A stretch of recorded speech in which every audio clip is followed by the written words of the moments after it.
La historia empezó mucho antes de que los reflectores la señalaran, antes de que su nombre provocara aplausos o susurros incómodos. Empezó con una mujer que fue convertida en símbolo antes de ser entendida como persona. La llamaron arrogante, la llamaron mantenida, la llamaron el capricho consentido de un imperio mediático que durante décadas definió lo que México veía, pensaba y soñaba. Su nombre recorría los pasillos de Televisa con un peso que pocos podían cargar, y al mismo tiempo se gritaba en millones de salas donde una telenovela no era solo entretenimiento, era un ritual colectivo capaz de detener la rutina de un país entero. Durante años fue el rostro que dominó la televisión mexicana en los años 80, la mujer que convertía cada estreno en un acontecimiento nacional. La diva que parecía blindada contra el fracaso porque vivía bajo la sombra protectora del hombre más poderoso de la televisión. Y durante mucho tiempo nadie se atrevió a formular la pregunta que realmente importaba.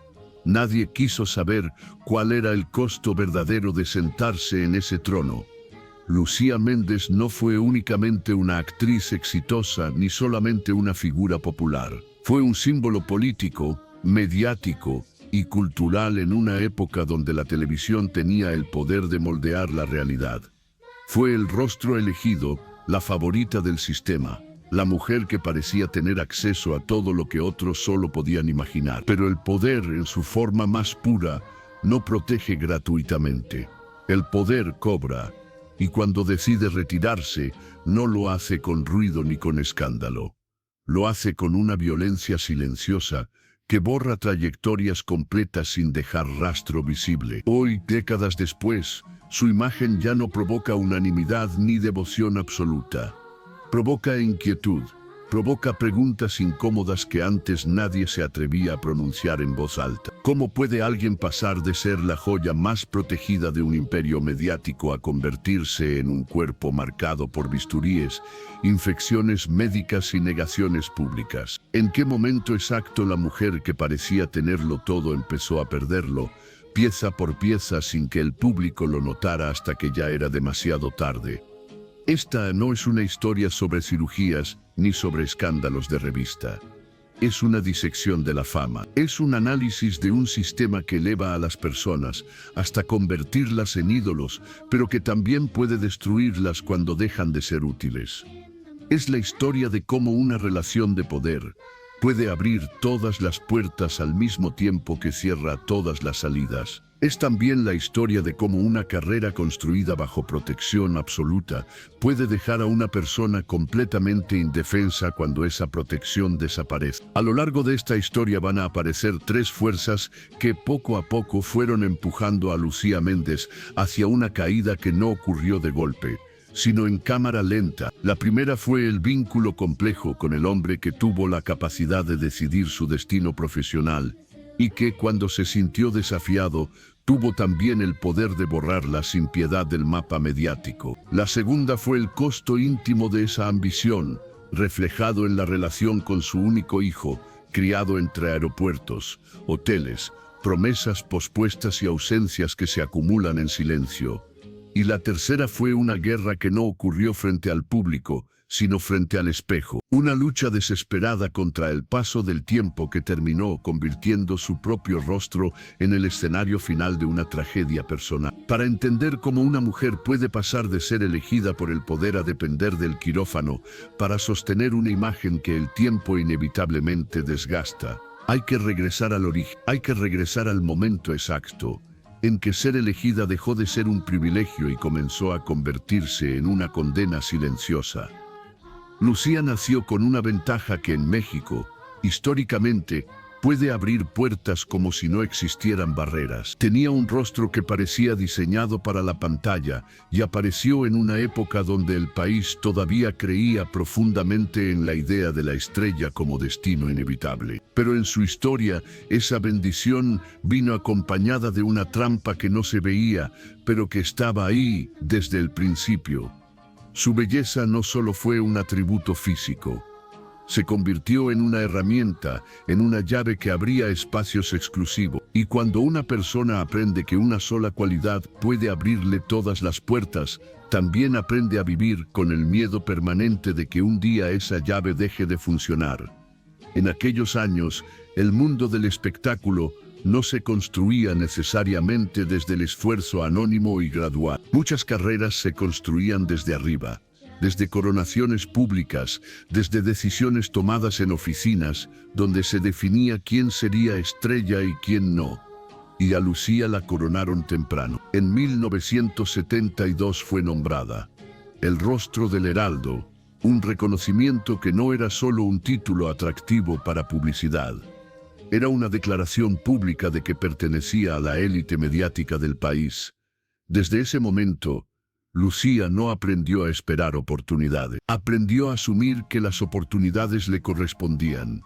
Y esa idea que desde fuera puede parecer seguridad o carácter fuerte, desde dentro puede convertirse en algo más complejo. Puede transformarse en una necesidad obsesiva de seguir siendo elegida. Porque si tu lugar en el mundo depende de ser la favorita, entonces cada nueva figura que aparece deja de ser una compañera de trabajo y se convierte en una amenaza directa a tu identidad. Su ascenso fue tan rápido que, visto desde el presente, parece casi imposible. Viviana en 1978 y Colorina en 1980 no fueron simplemente producciones exitosas, fueron fenómenos sociales que moldearon conversaciones familiares, rutinas domésticas, horarios colectivos e incluso debates morales dentro de la sociedad mexicana. Especialmente Colorina representó un riesgo narrativo fuerte para su época, con una protagonista que tocaba temas que antes se evitaban. Ese tipo de proyectos solo sobrevivían si existía respaldo desde arriba, si había alguien con suficiente poder dispuesto a sostener la apuesta. Ahí empieza a dibujarse el patrón que la acompañaría durante años. Lucía brillaba, sí, pero también aprendía algo más profundo y más duro. Aprendía que el brillo, dentro de ese sistema, era más estable cuando era validado por un hombre con poder real. Esa dependencia rara vez se nota frente a las cámaras. Se manifiesta en la manera en que una persona construye su vida personal, cuando el escenario se apaga y los aplausos terminan. Lucía no parecía buscar solamente amor, parecía buscar seguridad emocional, permanencia, garantía, y por eso su primera gran herida sentimental no fue solo una ruptura amorosa. Fue un molde psicológico que se repetiría en distintas formas a lo largo de su vida. La relación con Valentín Trujillo, que durante años fue presentada como una historia destinada a terminar en matrimonio, terminó convertida en un golpe que afectó más su orgullo que su corazón. La narrativa pública cambió con los años, pero el impacto emocional permaneció igual. Él se casó con otra persona en poco tiempo, y para Lucía esa rapidez no fue solo un cierre, fue un mensaje brutal. En ese mundo, nadie era indispensable. Para una mujer acostumbrada a ser la número uno, esa idea puede ser devastadora. Puede convertirse en una obsesión silenciosa. Por eso se refugió, donde sabía que tenía control absoluto, en el trabajo, en la disciplina, en la idea de que si mantenía la cima profesional, nadie podría reemplazarle emocionalmente.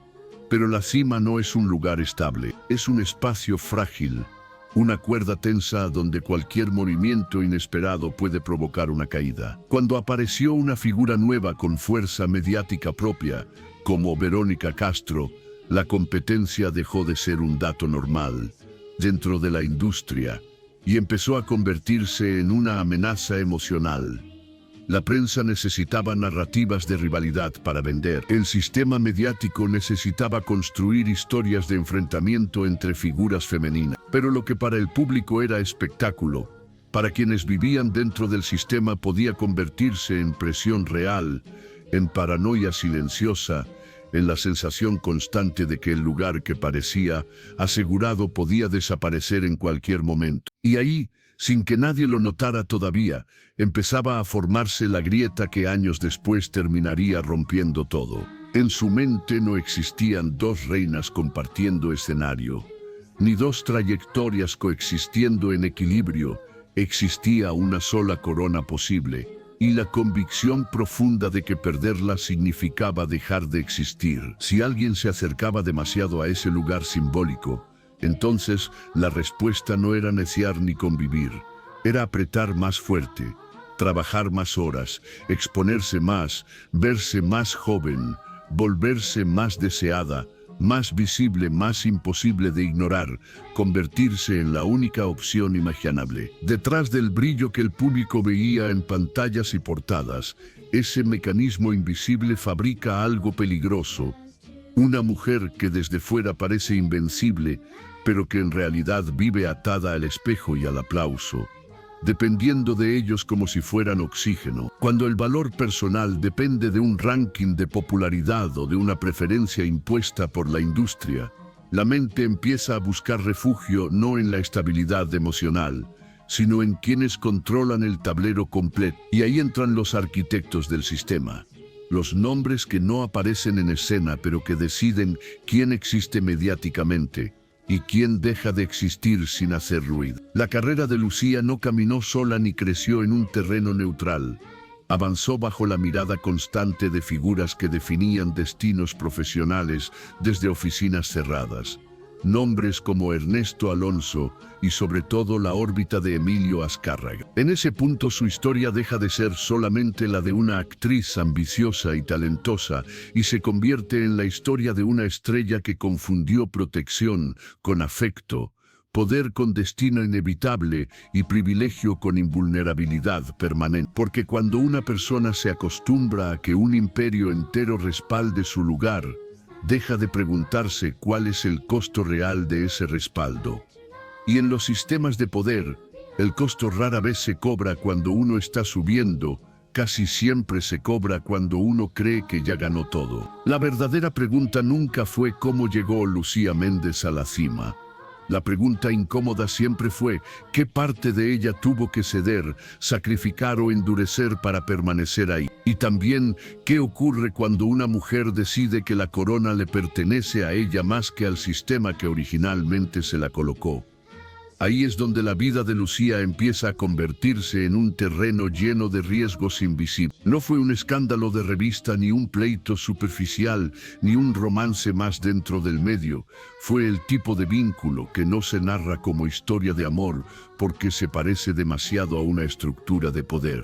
En México, durante esas décadas, el poder no pedía permiso ni negociaba, señalaba, elegía, moldeaba y cuando elegía a una mujer para convertirla en símbolo, también la convertía en propiedad simbólica del sistema. A Lucía la llamaban diva, pero en la práctica funcionaba como un activo estratégico dentro de la maquinaria mediática más grande de América Latina, la estructura industrial que construía ídolos y narrativas nacionales, la fábrica de sueños que era Televisa. Y en el centro de ese universo existía una figura dominante conocida con un apodo que hablaba por sí solo: Emilio Azcárraga Milmo, el Tigre, un hombre cuya influencia no se limitaba a la televisión, alcanzaba la vida pública, la política cultural y la percepción colectiva de la fama. Durante años lo que existía entre ellos fue descrito como secreto a voces, no porque la gente conociera detalles exactos, sino porque todos entendían el lenguaje del sistema.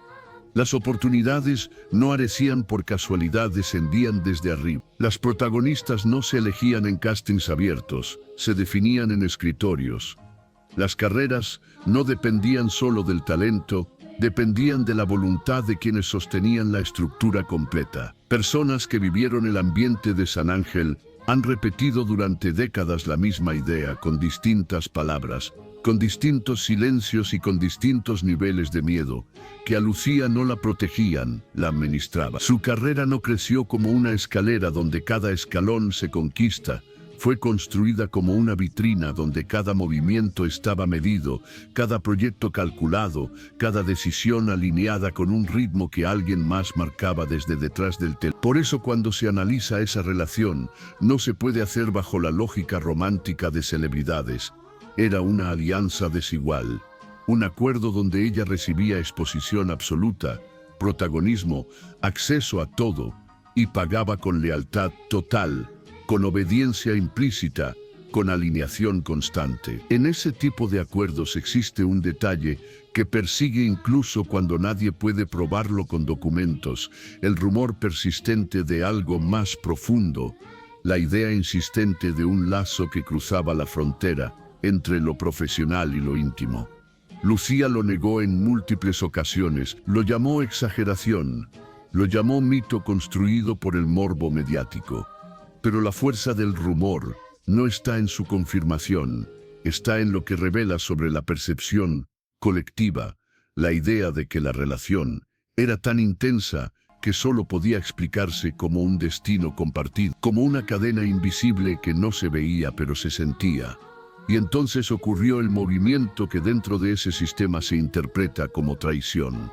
A inicios de los años 90, Lucía creyó que su nombre tenía ya una dimensión independiente del sistema que la impulsó. Creyó que su proyección internacional podía funcionar como escudo, creyó que podía moverse sin pedir permiso y tomó la decisión que dentro de esa estructura era considerada impensable: cruzar a otra empresa, trabajar con Telemundo y protagonizar María Elena en 1992. Para el público externo era una expansión lógica, una evolución natural, pero para el tigre fue interpretado como una afrenta simbólica.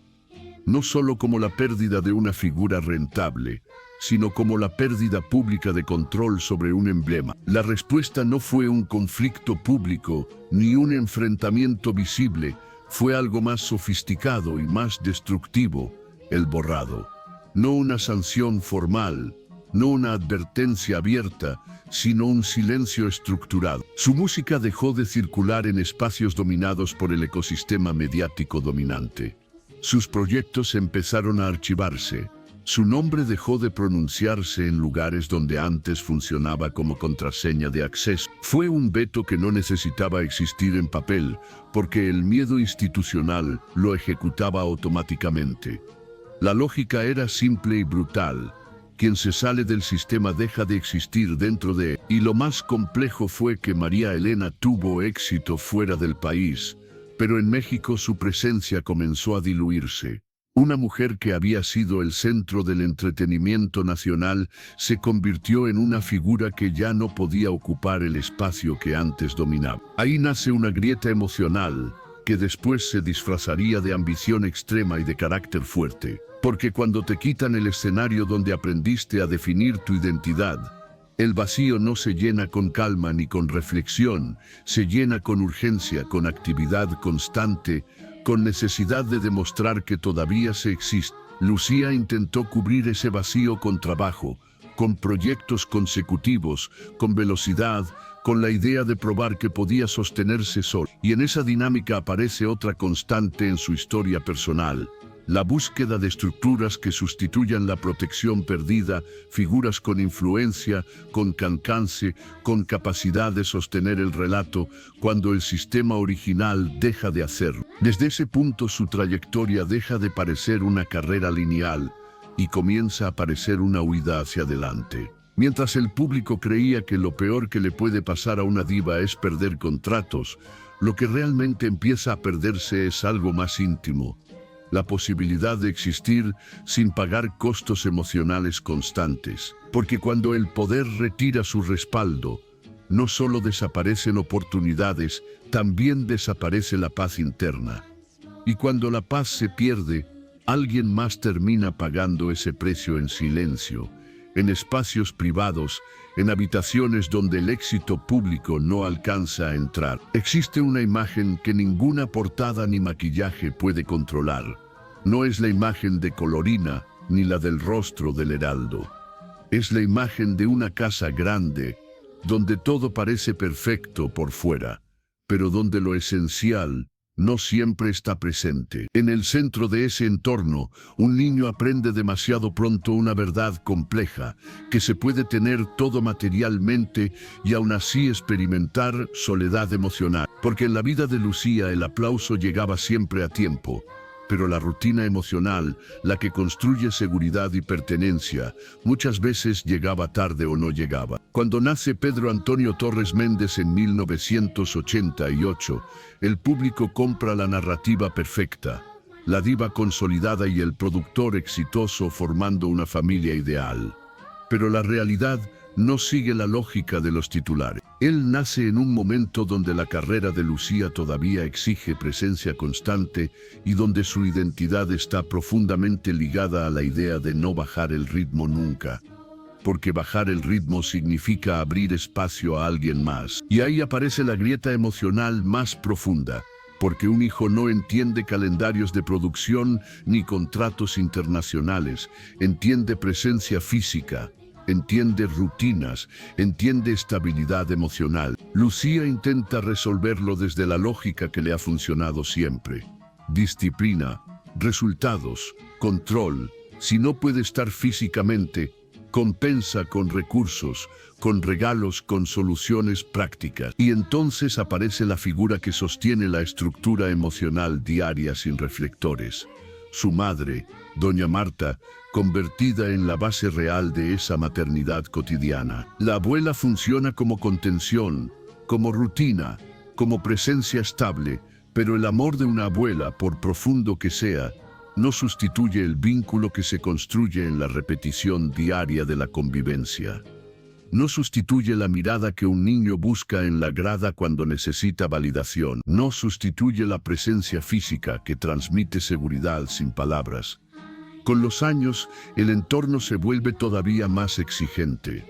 La industria no se suaviza porque una persona sea madre. La maquinaria mediática no se detiene porque un niño necesite estabilidad emocional. Entonces llega el veto, la sensación de expulsión del espacio donde antes reinaba, la ansiedad de dejar de ser nombrada en los lugares donde antes era imprescindible.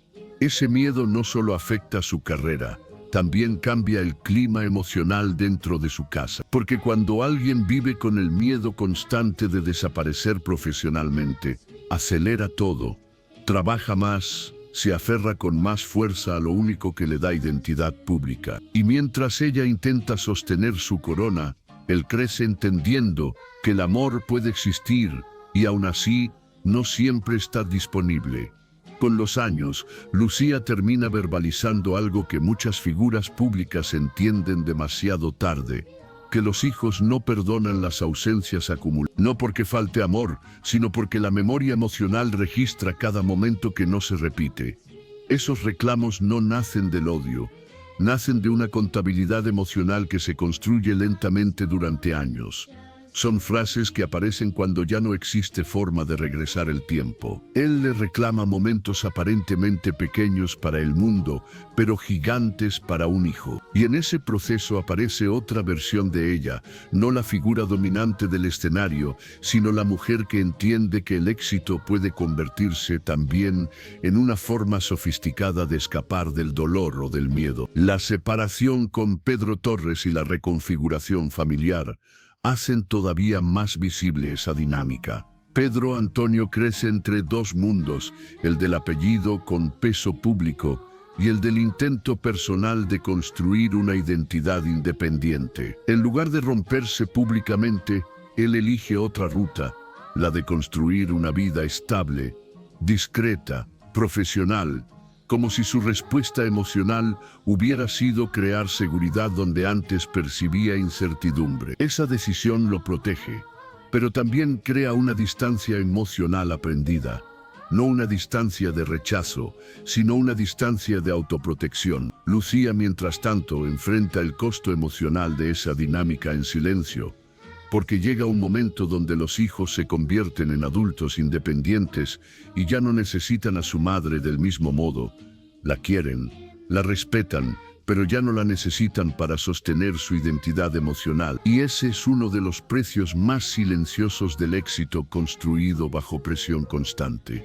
Incluso hoy, aun cuando comparte espacios profesionales cerca de él, la marca que dejan los años formativos no desaparece con una fotografía reciente ni con un gesto público de reconciliación. Las heridas que se forman en silencio en etapas donde una persona todavía está aprendiendo qué significa sentirse seguro, no se borran con el paso del tiempo ni con la cercanía física. Y ahí aparece una ironía profunda y difícil de ignorar. En su intento por convertirse en una figura eterna frente al público, terminó siendo una presencia intermitente para el único público que realmente importaba dentro de su propia casa. Cuando el ruido mediático baja, cuando la fama deja de funcionar como escudo, cuando el tiempo se sienta frente a ti sin pedir permiso ni negociar, la pregunta deja de ser si fue reina o no lo fue. La pregunta cambia de forma y se vuelve más incómoda. ¿Qué queda cuando la corona ya no pesa en la cabeza? Cuando el brillo se sostiene con esfuerzo y cuando se descubre que mantener esa luz tuvo un precio. Y ese precio no fue solamente emocional, también fue práctico, tangible, medible en decisiones, en pérdidas, en contratos que prometían estabilidad y terminaron funcionando como trampas silenciosas. Lo que vino después no fue un escándalo explosivo ni un colapso público de un día para otro.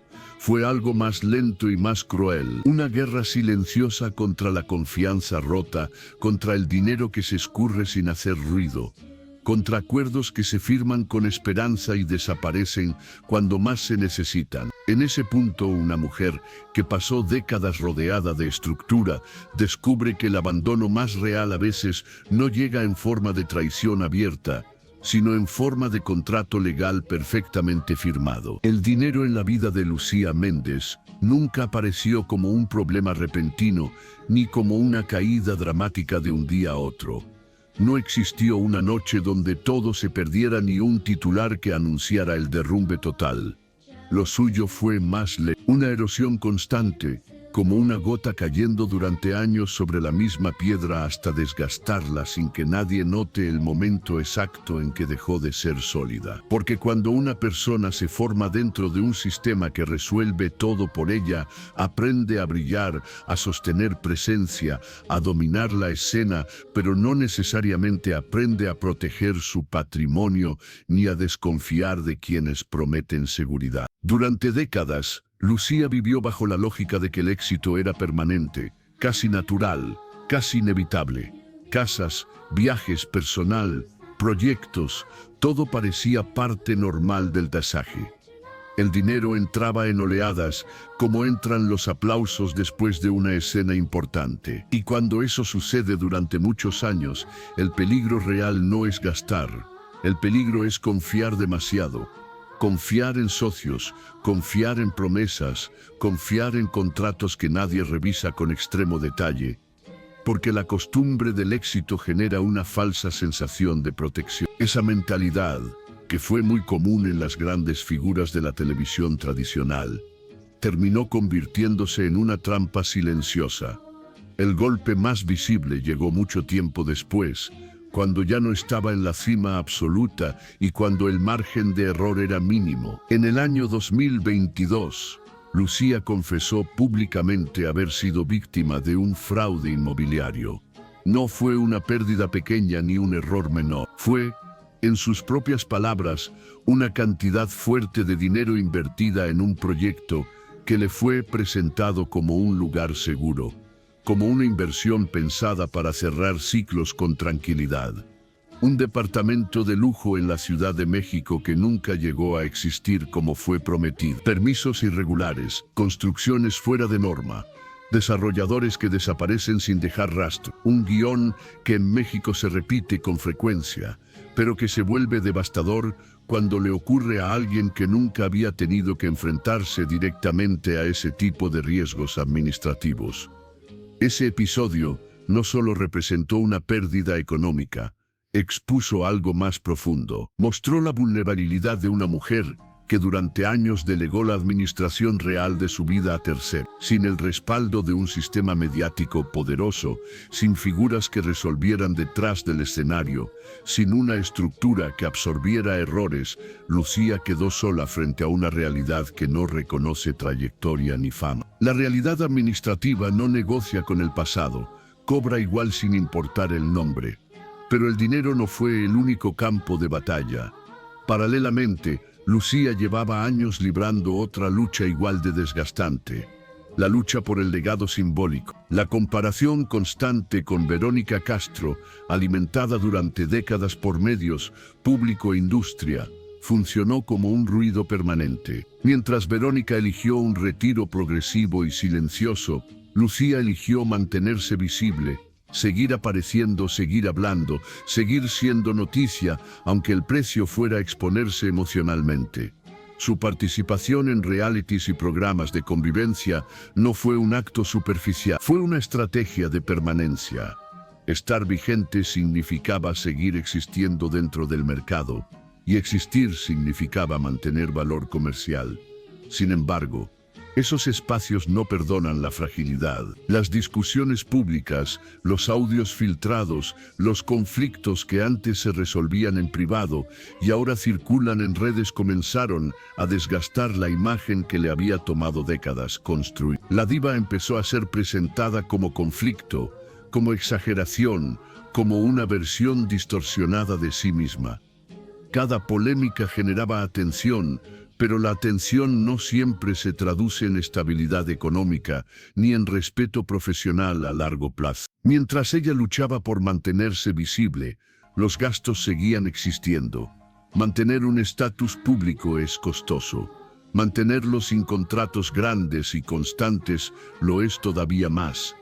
A eso se suman decisiones emocionales que también tienen consecuencias económicas. La necesidad de mantenerse cerca de figuras poderosas, de narrativas grandes, de historias que refuercen la idea de que siempre estuvo cerca del centro del poder mediático.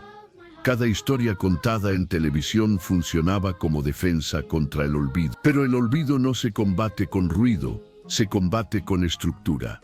Y esa estructura empezó a faltar.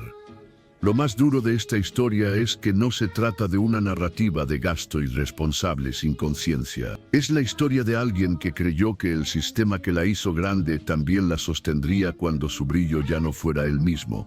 Y cuando ese sistema se retiró, dejó un vacío que no fue reemplazado con educación financiera ni con prevención, sino con improvisación. Así, la mujer que durante años representó lujo, éxito y abundancia empezó a hablar públicamente de fraudes, juicios y pérdidas, no como espectáculo, sino como advertencia tardía.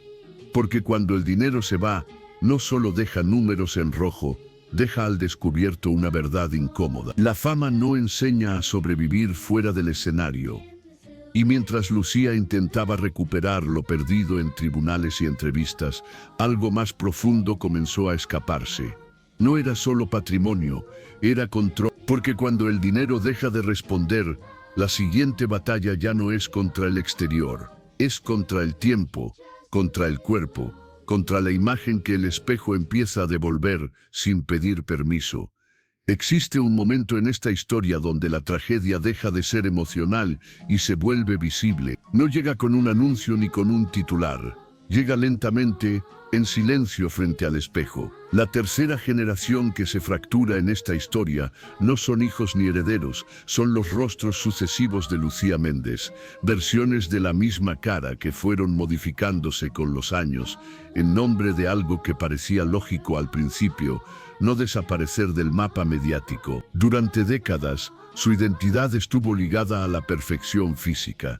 No era solo actriz ni cantante, era una imagen simbólica, el rostro del heraldo, una representación que debía mantenerse intacta. Cuando los años comenzaron a dejar señales visibles, Lucía no buscó negociar con el tiempo, buscó detenerlo, y el bisturí apareció no como enemigo, sino como aliado silencioso, como promesa de continuidad dentro de una industria que castiga con dureza el envejecimiento femenino. A principios de los años 2000, esa obsesión alcanza un punto sin retorno.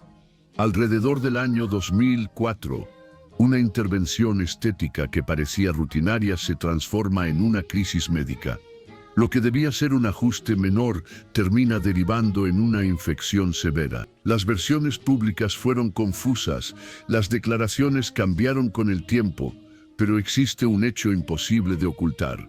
Su vida estuvo en riesgo y su rostro nunca volvió a ser el mismo. Especialistas comenzaron a hablar de materiales no certificados, de biopolímeros, de sustancias que en esos años circulaban como soluciones rápidas y económicas para corregir hilos de edad, y que terminaron causando daños graves en múltiples figuras públicas en América Latina. No era un caso aislado, era una práctica extendida que con el tiempo se convirtió en una crisis médica silenciosa. En el caso de Lucía, las consecuencias fueron profundas.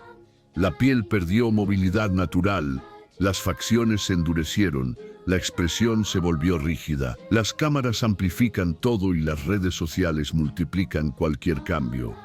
Las comparaciones se volvieron crueles. Palabras como irreconocible o acartonada comenzaron a acompañar cada aparición pública. Pero lo más perturbador no fue la transformación física, fue la negación pública prolongada. Durante años insistió en narrativas relacionadas con genética favorable, tratamientos superficiales o disciplina personal. La desconexión entre la imagen visible y el discurso público era evidente. Pero ese mecanismo no necesariamente era vanidad. Era una forma de supervivencia psicológica. Aceptar la verdad implicaba reconocer que la herramienta que había sostenido su carrera se había convertido en su mayor vulnerabilidad. Que el intento de preservar juventud había terminado dañando el mismo instrumento que la hizo famosa. La crítica dejó de ser solamente estética y empezó a ser moral. Figuras mediáticas utilizaron su imagen como argumento para cuestionarla públicamente. El golpe final ocurrió cuando el público dejó de verla como víctima de una tragedia médica y empezó a verla como advertencia social. El mensaje implícito era brutal. Desafiar al tiempo tiene castigo público. Pero el cuerpo no se detuvo ahí.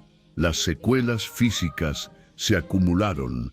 Dolor crónico, procedimientos correctivos, hospitalizaciones. Y después llegó otro golpe. La enfermedad por COVID, la hospitalización prolongada, la dependencia de oxígeno, el miedo real a morir sin escenario, sin público, sin control narrativo. Por primera vez, el cuerpo dejó de ser una imagen construida y se convirtió en un límite absoluto. Cuando regresó a la vida pública, ya no lo hizo desde el control total, lo hizo desde la resistencia.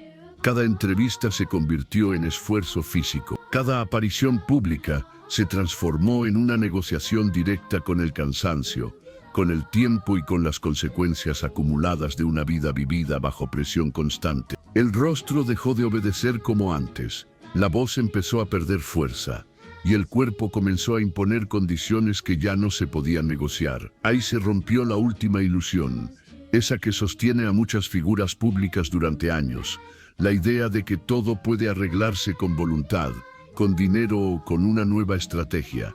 No todo se corrige. Lucía Méndez pasó de ser una mujer que dominaba su reflejo, que controlaba el ángulo, la luz y el gesto, a ser una mujer obligada a convivir con ese reflejo todos los días, aunque no le gustara lo que veía. No hubo una redención espectacular, ni una confesión que limpiara el pasado de golpe. Lo que hubo fue adaptación, lenta, silenciosa, dolorosa, incompleta, como se adapta a alguien que descubre que la vida no siempre ofrece segundas versiones de uno mismo. En el intento por conservar lo que la hizo única terminó perdiéndolo, y el rostro que fue su mayor capital se convirtió en una deuda pesada, tóxica, una carga que la perseguía cada vez que una cámara se encendía o cada vez que alguien la miraba buscando a la mujer que recordaban. Cuando el bisturí agotó todas sus promesas, lo único que quedó fue un cuerpo marcado por el miedo a desaparecer, un miedo que dejó cicatrices visibles, pero también otras que no se ven y que suelen doler más, porque el daño exterior la aisló y ese aislamiento la empujó hacia la siguiente caída, no frente al espejo, sino en las relaciones que sostenían su mundo y su estabilidad. Hubo un momento en la vida de Lucía Méndez en el que el ruido comenzó a apagarse, no con un portazo ni con un escándalo definitivo, sino como se apaga un teatro después de una función larga. Primero se van los técnicos, luego se apagan instrumentos, después se vacían los pasillos, y al final queda una mujer frente al espejo con las luces encendidas, preguntándose en qué momento el aplauso dejó de pertenecerle y cuándo empezó a sentirse como algo prestado. Durante décadas, Lucía estuvo rodeada de hombres que parecían gigantes, figuras que imponían reglas, que abrían puertas, que movían silencios y decidían quién se quedaba y quién se iba. Emilio Azcárraga Milmo, el hombre que controlaba la televisión y muchas de las conversaciones del país sin necesidad de aparecer.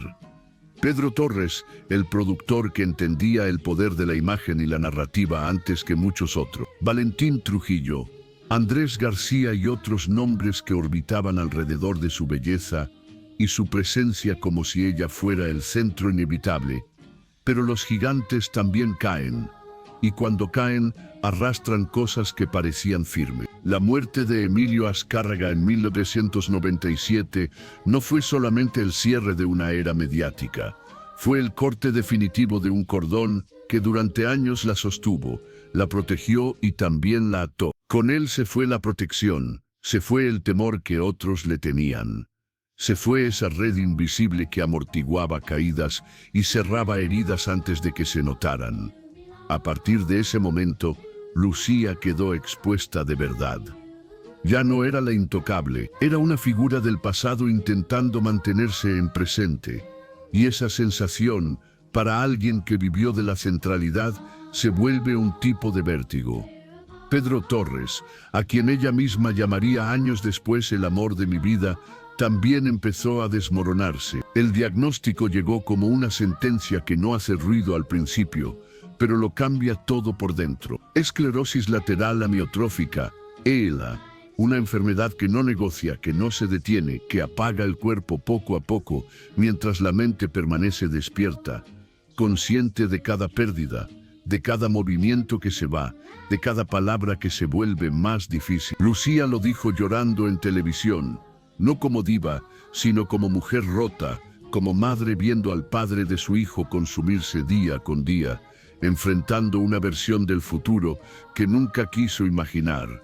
Y ese golpe no llegó solo, llegó en un momento donde su propio cuerpo ya no respondía igual, donde la salud ya no era un lujo silencioso, sino una preocupación constante que se mete hasta la cama. En ese mismo periodo, Lucía enfermó gravemente de COVID. Estuvo conectada a oxígeno, encerrada, aislada, sin foros, sin sets, sin la rutina que durante años le dio sentido, sin esa maquinaria que siempre giraba alrededor de ella. Por primera vez no había escenario ni público, solo una habitación silenciosa y el miedo real a morir sin aplausos, sin cámaras, sin el consuelo de una historia controlada. Lo confesó después y se siente en la manera en que lo cuenta, porque el encierro no solo la enfermó del cuerpo, la enfrentó consigo misma, con su respiración, con sus recuerdos y con una certeza que a muchos les llega tarde, que la fama no entra a los hospitales, que el apellido no detiene una noche difícil, que las luces no calientan cuando la vida se reduce a esperar que el aire alcance. Las pérdidas se acumularon una tras otra, como golpes que no dan tiempo de recuperarse. Sus padres murieron, su hermano falleció apenas días después, 10 días entre una muerte y otra, 10 días que rompen cualquier idea de estabilidad emocional. Es en ese tipo de rachitas cuando una persona deja de sentirse dueña de su vida y empieza a sentirse arrastrada por algo más grande. Lucía cayó en una tristeza profunda. Dormir se volvió imposible. El silencio de la noche se volvió insoportable, porque en la noche ya no hay cámaras que distraigan ni trabajo que tape el pensamiento. Durante años buscó refugio en sustancias, y ella misma lo reconocería después, no como un escándalo calculado, sino como una confesión tardía, como el intento desesperado de apagar la mente cuando la mente no se calla sola, cuando el dolor se vuelve repetición y el cuerpo ya no tiene energía para sostener el personaje. Y mientras todo eso ocurría, el mundo seguía mirándola por una sola cosa, por su rostro. Las cámaras no preguntaban cómo estaba, Preguntaban qué se había hecho. Cada aparición pública se convertía en juicio, cada entrevista en un examen visual. Lucía respondía con orgullo, con negación, con enojo, como responden muchas personas cuando sienten que ya les arrancaron demasiado y aún así les piden que expliquen lo que queda.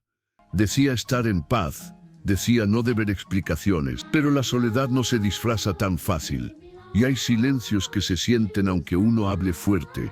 Su hijo Pedro Antonio creció, hizo su vida, formó su familia. Lucía se convirtió en abuela, lo anunció con emoción, pero también con una melancolía que se nota aunque se quiera tapar. Porque los hijos crecen y se van, y cuando una madre ha vivido para el escenario, el silencio del hogar puede pesar más que cualquier crítica pública. Hoy Lucía Méndez sigue viva, sigue hablando, sigue trabajando, pero lo hace desde otro lugar, ya no desde el centro del sistema, sino desde los márgenes, desde entrevistas donde recuerda más de lo que proyecta, desde apariciones donde el pasado pesa más que el futuro. No está sola, pero tampoco está acompañada como antes. La multitud ya no la rodea, la observa desde lejos, como se observa un recuerdo. Y ahí se completa el ciclo, no con una tragedia espectacular, ni con una caída pública que haga temblar titulares, sino con algo más simple y más cruel. Aprender a convivir con la ausencia, con la fragilidad, con un cuerpo que envejece, con hombres que ya no están, con un mundo que sigue adelante sin pedir permiso. Lucía Méndez no se cayó de un escenario, descendió lentamente del pedestal, y en ese descenso quedó al descubierto algo que siempre estuvo ahí, pero que nadie quiso ver cuando brillaba más. Debajo de la diva, debajo del mito, debajo del rostro perfecto, siempre hubo una mujer con miedo de quedarse sola. Y al final, cuando se apagan las luces y el ruido se convierte en eco, ya no queda la reina del horario estelar. Queda la mujer, no la que apareció en portadas, sino la que sobrevivió a todo aquello que la construyó y la destruyó al mismo tiempo. Llega a este punto sin aplausos, sin imperios que la protejan, sin hombres poderosos que decidan por ella, y en esa soledad, por primera vez, no hay nadie a quien culpar. El tiempo hizo lo que ningún veto, ningún escándalo y ningún quirófano pudo hacer: despojarla de títulos, de máscaras, de la ilusión de control, y obligarla a mirar de frente lo que queda. La mujer que alguna vez fue intocable aprendió demasiado tarde que el poder prestado siempre se cobra con intereses, que la belleza usada como moneda se devalúa, y que el amor condicionado por la conveniencia rara vez se convierte en refugio. Sin embargo, no todo es ruina. Hay una herencia que no aparece en testamentos ni en contratos. Su hijo Pedro Antonio, el vínculo que no nació de la ambición ni del miedo a desaparecer. Él creció lejos, marcado por ausencias que no se borran del todo, pero también libre de la maquinaria que devoró a su madre. No repitió el ciclo, no necesitó demostrar nada en televisión. Eligió la normalidad como acto de rebeldía, y en esa decisión silenciosa hay una forma de redención que Lucía jamás pudo darse a sí misma. Hoy, cuando habla del pasado, su voz ya no suena desafiante, suena cansada. Se le escapan frases, aparecen confesiones involuntarias, silencios más largos, pausas que antes no existían. Ya no pelea por ser la más bella ni la más deseada, pelea por respirar tranquila, por no enfermar, por no perder lo poco que le queda de paz. El miedo ya no es al olvido, es a la fragilidad, a la muerte, a la noche. Lucía Méndez fue vencida por la suma, por creer que siempre habría alguien detrás sosteniéndola, por confundir protección con amor, por pensar que el espejo podía congelar el tiempo, por no saber retirarse cuando aún podía hacerlo con dignidad. Su tragedia no está en envejecer, está en haber luchado contra eso como si fuera una enemiga y no una consecuencia natural de estar viva. Y aún así sigue en pie, no como símbolo, no como reina, sino como sobreviviente y como advertencia. Su historia no es un homenaje ni una condena. Es un recordatorio incómodo de lo que ocurre cuando una mujer es convertida en objeto de poder y luego es abandonada, cuando deja de ser útil, de cómo el sistema celebra mientras sirve y castiga cuando ya no necesita. Al final, no se quedó con el imperio, ni con el amor eterno, ni con el rostro intacto. Se quedó con la experiencia brutal de haberlo tenido todo y de perder casi todo. Y quizá, solo quizá, ahí está la única verdad que no se puede maquillar. No hay bisturí que devuelva el tiempo, no hay fama que compre paz y no hay cama de poder que salve a nadie del momento en que se queda a solas consigo misma.